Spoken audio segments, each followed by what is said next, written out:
टाक आणि आत्मघात होईल तुझा. हे जर तू असं म्हणशील की नाही नाही मी युद्ध करणार नाही, असं जो आधी भूमिका अर्जुनाची पहिल्या अध्यायामध्ये अशीच होती. त्यामुळे भगवंत या ठिकाणी त्याला सांगतात की तू माझ्या बोलण्याचा विचार केला नाहीस तर तुझ्या स्वरूपी मरण नसतानाही एवढे भयंकर मरण तुझ्या अंगावर आदळेल. म्हणजे त्यांनी काय सांगितलं, ईश्वरच सर्वभूतानां हृदयेषु पुढे येईलच ते, पण त्याच्या आधी आत्मा कसा आहे, अव्यय आहे, अविनाशी आहे, अजर आहे, अमर आहे. असं तुझं आत्मस्वरूप असताना तुझ्या वाट्याला मरण येईल जर तू असं वागलास तर, असं सांगितलेलं आहे. म्हणजे अर्जुनाच्या मनामध्ये जो स्वजनांविषयी जी करुणा जागली होती तिथे तो एक प्रकारचा अहंकार होता आणि त्या अहंकारामुळे तो कर्तव्यच्युत झाला होता. जो स्वधर्म करायला पाहिजे, जे स्वकर्तव्य उत्तम रीतीने करायला पाहिजे, त्या ठिकाणी तो कर्तव्यच्युत झाला होता आणि म्हणून भगवंतांनी त्याला सावधान केलेलं आहे या ठिकाणी. आणि त्याच्याबरोबर आपल्यालाही सगळ्यांना सावधान केलेलं आहे की तुम्ही काय करा, तुमच्या हातात काहीही नाही आहे, जन्म तुमच्या हातात नाही, मृत्यू तुमच्या हातात नाही, कुठलंही काय घडणार आहे पुढच्या क्षणी हे काहीही तुमच्या हातात नाही आहे. तर तुम्ही काय करा, विवेकबुद्धी जागृत ठेवा आणि भगवंताचं अस्तित्व मान्य करा आणि त्याप्रमाणे निष्काम कर्म करा. हाच सगळा गीतेचा जो गाभा आहे तो हाच सगळा आहे. मग 59व्या श्लोकामध्ये ते सांगतात, यदहंकारमाश्रित्य न योत्सेति मन्यसे मिथ्यैष व्यवसायस्ते प्रकृतीस्त्वां नियोक्ष्यति. जर तू अहंकार धरून आपण लढणार नाही असे मानशील तर हा तुझा निश्चय व्यर्थ आहे, कारण तुझी क्षत्रियाची प्रकृतीच तुला जबरदस्तीने युद्ध करायला लावेल. जे मागच्या श्लोकात सांगितलं तेच आत्ता सांगतात की ते सांगतात की अर्जुनाच्या अहंकारामध्ये 4 दोष होते म्हणे. काय होतं, वर्णाश्रमाने प्राप्त झालेल्या शास्त्रविहित कर्माचा तो उल्लंघन करीत होता. क्षत्रिय धर्म प्राप्त झालेला आहे, आपण आपलं युद्ध करावं, जे काम आहे आपलं ते करावं, तर ते कर्माचं उल्लंघन करण्याचा दोष त्याला लागणार होता. नंतर स्वधर्माचा त्याग करण्याचा दोष त्याला लागणार होता, परधर्माचा आश्रय करण्याचा दोष त्याला लागणार होता आणि पुरुषार्थाचा भ्रंश झाल्याचा दोष त्याला लागणार होता. म्हणजे हे त्याचं कर्म कसं दोषयुक्त घडणार होतं असं भगवंतांनी त्याला सांगितलेलं आहे.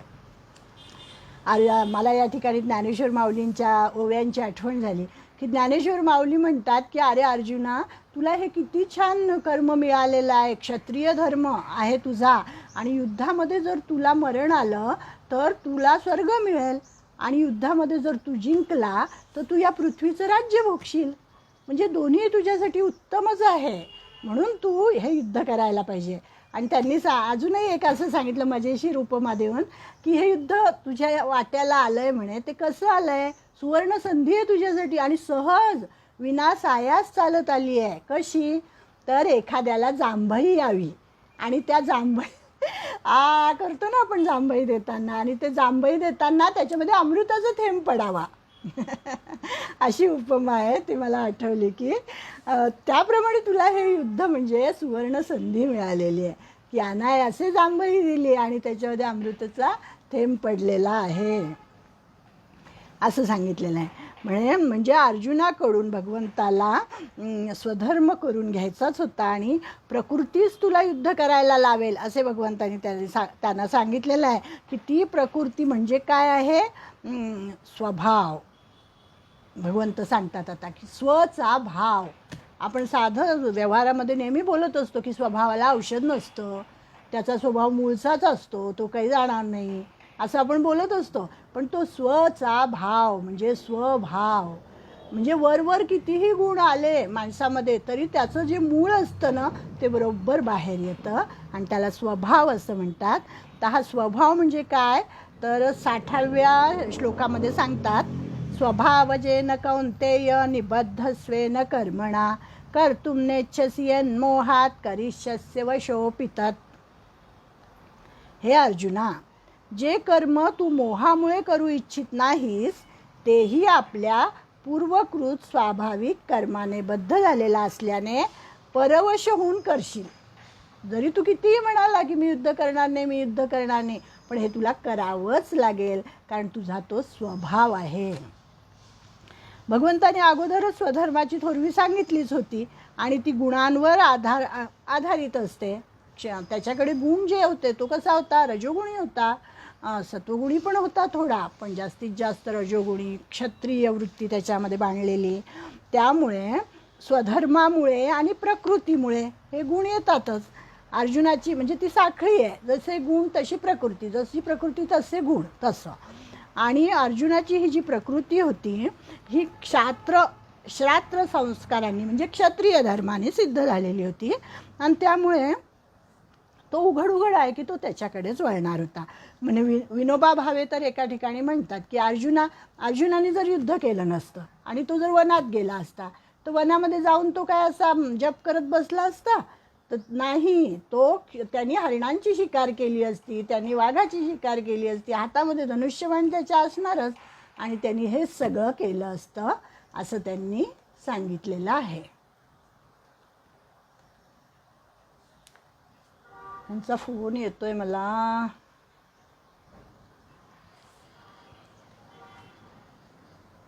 तर अशा प्रकारे या ठिकाणी स्वभाव म्हणजे काय आणि स्वभावाप्रमाणे कसा माणूस वागतो ते सांगितलेलं आहे. आणि प्रकृतीची आणि स्वभावाची प्रबळता वर्णिलेली आहे की अतिशय बलवान आहे ही प्रकृती जरी जड असली तरीसुद्धा माणूस आपल्या प्रकृतीप्रमाणेच वागतो. आपण सहज रस्त्यामध्ये कोणी भेटलं की विचारतो, काय हो तुमची प्रकृती कशी आहे? तर ती प्रकृती म्हणजे फक्त या देहाची स्थिती नाही, तर ती प्रकृती म्हणजे त्याचा स्वभाव असं सांगितलेलं आहे इथे. आणि खरं तर कसं आहे म्हणजे की ही जी प्रकृती आहे ही सामर्थ्यशाली आहे, ती परमेश्वराच्या अधीन आहे, परमेश्वराची माया आहे ती.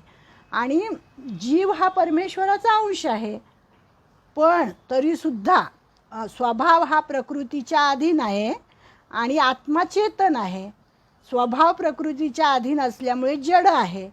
असे असूनही जीव स्वभावाच्या स्वाधीन कसा होतो त्याचे उत्तर आता भगवंत सांगतात. थोडंसं बुचकळ्यात पाडणारं वाक्य आहे, पण शांतपणे विचार केला तर समजू शकतं आपल्याला की प्रकृती ही जड आहे, त्यामुळे स्वभाव जड आहे. पण जीव हा चेतन आहे, म्हणजे ईश्वर हा चेतन आहे आणि हा जीव हा ईश्वराचा अंश आहे. पण तरीसुद्धा हा जीव त्या प्रकृतीप्रमाणे वागतो. तर तो का वागतो? तर त्याचं आता कारण 61व्या श्लोकामध्ये सांगितलेलं. तर आता हा जीव असा वागतो तर तो का बरं असा वागतो?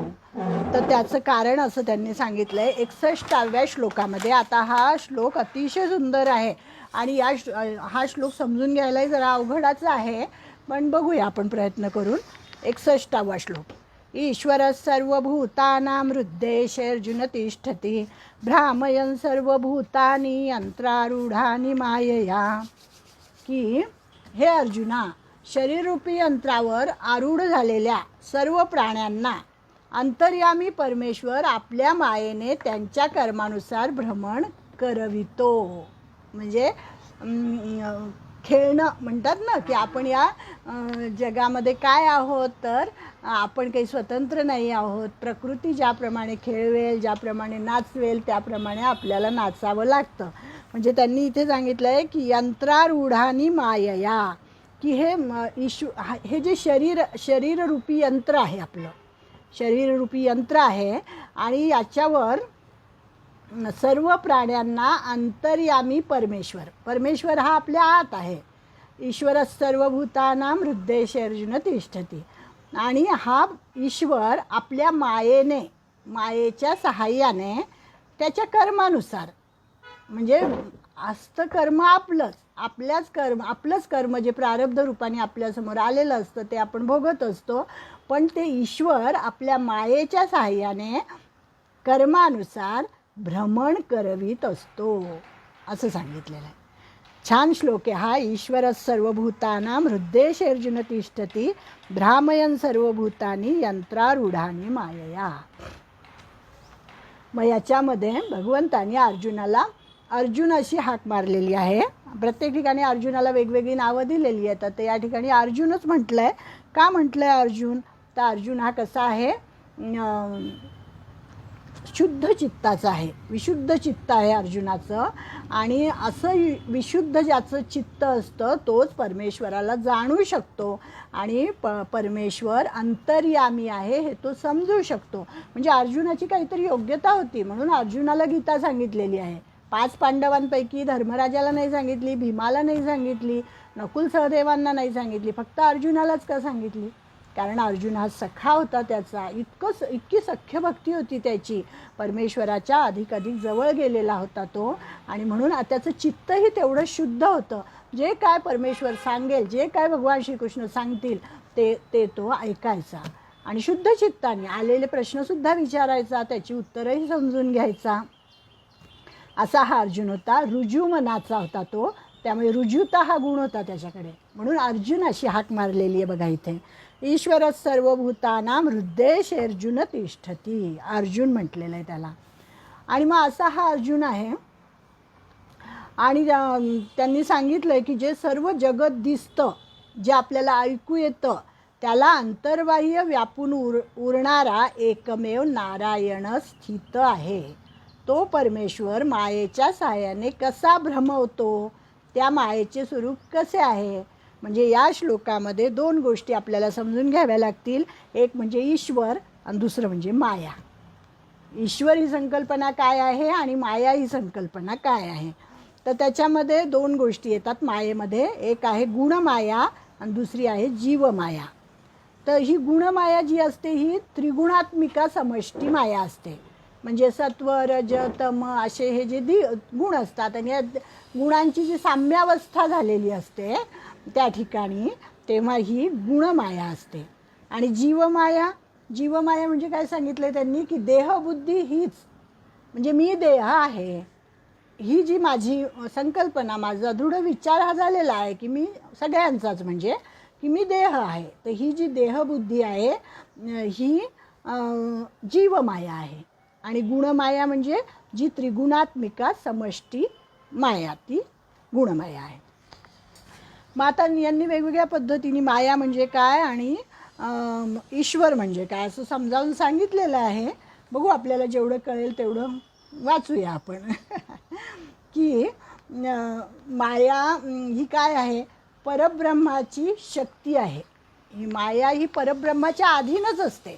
म्हणजे माया ही परमेश्वराशिवाय काही करू शकत नाही. पण परमेश्वर नसला तर ती काही करू शकत नाही. आणि परमेश्वर स्वतः काहीच करत नाही, तो मायेशिवाय काही करू शकत नाही. म्हणजे असं ते दोघं एकमेकांवर अवलंबून आहेत. निरंजन परब्रह्माने सृष्टीच्या निर्मितीसाठी एक शक्ती निर्माण केली आणि त्या शक्तीलाच माया असं म्हणतात. आणि याच मायेच्या संसर्गाने ब्रह्मा विष्णू महेश असे 3 देव निर्माण झाले. म्हणजे बघा ईश्वर अजून वेगळाच आहे आणि हे ब्रह्मा विष्णू महेश हे 3 कार्यासाठी उत्पन्न झालेले देव आहेत. विष्णू हा नाही, आधी ब्रह्मा हा उत्पत्ती करतो, विष्णू हा स्थिती ठेवतो आणि शंकर जे आहेत महादेव ते लय करतात. म्हणजे काय, उत्पत्ती स्थिती लय हे 3 कार्य त्यांच्याकडे दिलेले आहेत. आणि हे 3 गुणांचे ते 3 देव आहेत. म्हणजे सत्व रजत तम असे 3 गुण पण त्यांच्याकडे आहेत. म्हणजे असे 3 देव निर्माण झाले, त्यांना उत्पन्न केलं. आणि हे जे निरंजन ब्रह्म होते हे अदृश्य झालं. ह्या 3घांना उत्पन्न केलं आणि आपण स्वतः मात्र अदृश्य झालं. आणि आपला पत्ता मात्र देवांना न सांगण्याचं परब्रह्माने सांगितलं की मी कुठे आहे ते सांगू नका, तुम्हीच हे कार्य करा. म्हणजे ज्यांना काही जणांना काय वाटतं ब्रह्मा विष्णू महेश हेच देव आहेत, त्यांच्या पलीकडे कोणी आहे असं काही माहिती नसतं. कारण त्यांनी स्वतःच सांगितलं की माझा पत्ता कोणालाही सांगू नका. मग नंतर ब्रह्मदेवाने मायेला विचारलं एकदा म्हणे की तब ब्रह्मा पुछा महतारी को तोर पुरुष कवन तैनारी. त्यावेळी माया म्हणाली हम तुम और न कोई, तू मोर पुरुष हम तोरी जाई.